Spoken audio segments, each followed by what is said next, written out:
इस देश के लोगों में एक बात बहुत स्पेशल है और वो ये कि यहाँ के लोग जुनूनी होते हैं।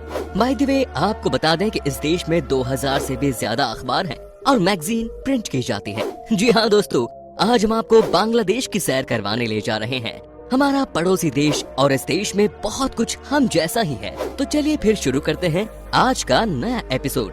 लेकिन उससे पहले आप सभी कीजिए, क्योंकि हम डिजिटली अब बांग्लादेश की टेक ऑफ करने वाले हैं।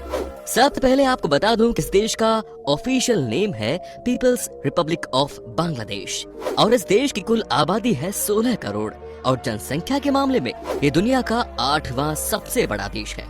बांग्लादेश कुल 1,47,570 स्क्वायर किलोमीटर में फैला हुआ देश है, लेकिन डेंसिटी के मामले में 1265 लोग यहाँ आपको पर स्क्वायर किलोमीटर में दिख जाएंगे। इस देश की बॉर्डर भारत और म्यांमार से टच करती है, जबकि एक तरफ बे ऑफ बंगाल है। दोस्तों, आज तक हमने जितने भी देशों की बात की है उसमें आपने नोट किया होगा कि अर्बन पॉपुलेशन ज्यादा रही है, यानी कि शहर में ज्यादा लोग रहते हैं। लेकिन बांग्लादेश की कहानी अलग है। इस देश में 39% लोग ही शहर में रहते हैं, जबकि 61% लोग गाँव में रहते हैं। यहाँ के लोगों की मेन इनकम खेती से ही आती है। जी हाँ, चावल का बांग्लादेश में बड़ा कारोबार है और ये देश चावल का एक्सपोर्टर है। देश की टोटल लैंड का 67% भाग यहाँ की एग्रीकल्चर के लिए यूज किया जाता है। दोस्तों, अगर आपको याद हो तो पुराने जमाने में हमारे देश में पैसों को या रुपयों को टका कहा जाता था। आज भी कई जगह हैं हमारे देश में जहां लोग पैसे को टका कहते हैं, लेकिन आपको जानकर हैरानी होगी कि बांग्लादेश की करेंसी को टका ही कहा जाता है। इसी से आप अंदाजा लगा सकते हैं कि बांग्लादेश और भारत में कितनी सिमिलैरिटी है। बांग्लादेश को कंट्री ऑफ रिवर्स भी कहा जाता है, क्योंकि इस छोटे से देश में 700 से ज्यादा नदियां बहती हैं। अमेजिंग है, 700 नदियां।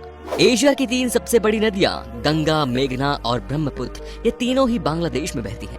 हालांकि नदियों के फायदे भी हैं तो नुकसान भी बड़े हैं। बांग्लादेश में हर साल भयानक बाढ़ आती है जो यहाँ की इकोनॉमी को हिला कर रख देती है। दोस्तों, बाढ़ से एक बात जो याद आई वो ये कि बांग्लादेश में आपको बाढ़ के समय एक अनोखी चीज दिखती है, ये है boat school.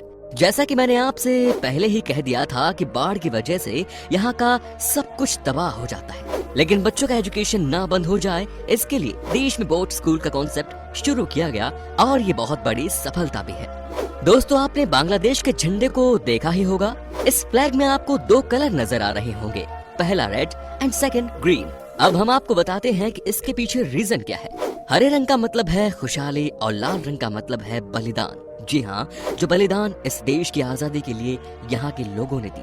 Royal Bengal tiger यहाँ का नेशनल एनिमल है और ये इस देश की पहचान भी है। यहाँ के लोगों में शेर का मुखौटा पहनकर घूमना और क्रिकेट मैच के दौरान टाइगर का मास्क लगाकर अपनी टीम को सपोर्ट करना बहुत कॉमन सी बात है। ये बात तो आपको भी पता है कि इस देश में लोगों की जनसंख्या बहुत ही ज्यादा है, इसीलिए आज हम आपको यहाँ की एक तस्वीर दिखाना चाहते हैं। देखिए इस पिक्चर को। यहाँ की ट्रेन की ये हालत है। कहते हैं कि लोगों को ईद मनाने के लिए अपने घर जाना था और ट्रेन की कमी थी। ये है बांग्लादेश के लोगों का टैलेंट। ट्रेन की छत से लेकर इंजन तक आपको लोग ही लोग नजर आते होंगे। क्या आपको पता है कि दुनिया का सबसे लंबा बीच किस देश में है?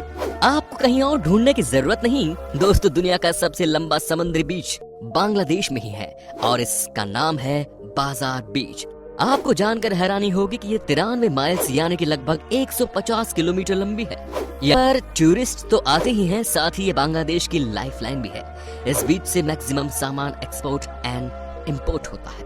दोस्तों, ज्यादातर देशों में हम कहते हैं कि 4 सीजन्स होते हैं, लेकिन आपको बता दूं कि बांग्लादेश में ऑफिशियली 6 सीजन्स को माना जाता है। ये है समर, ऑटम, विंटर, स्प्रिंग, रेनी और कूल सीजन।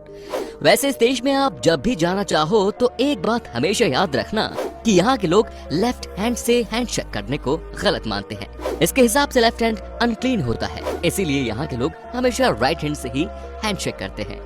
बांग्लादेश में 90% पॉपुलेशन मुस्लिम है। इंडोनेशिया और पाकिस्तान के बाद सबसे ज्यादा मुस्लिम इसी देश में रहते हैं।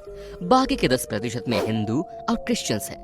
देश की राजधानी ढाका यहाँ का सबसे बड़ा शहर है और इसे सिटी ऑफ मॉस्को भी कहा जाता है। नाम से ही समझ गए होंगे कि क्यों कहा जाता है। दोस्तों, इस शहर में 1000 से भी ज्यादा मस्जिद है। यहाँ आपको हर मोड़ पर मस्जिद नजर आ जाएंगी। वह लगता है कि बांग्लादेश में लोगों को अखबार पढ़ना बहुत ज्यादा पसंद है, तभी तो यहाँ 2000 से ज्यादा अखबार और मैगजीन्स प्रकाशित की जाती हैं।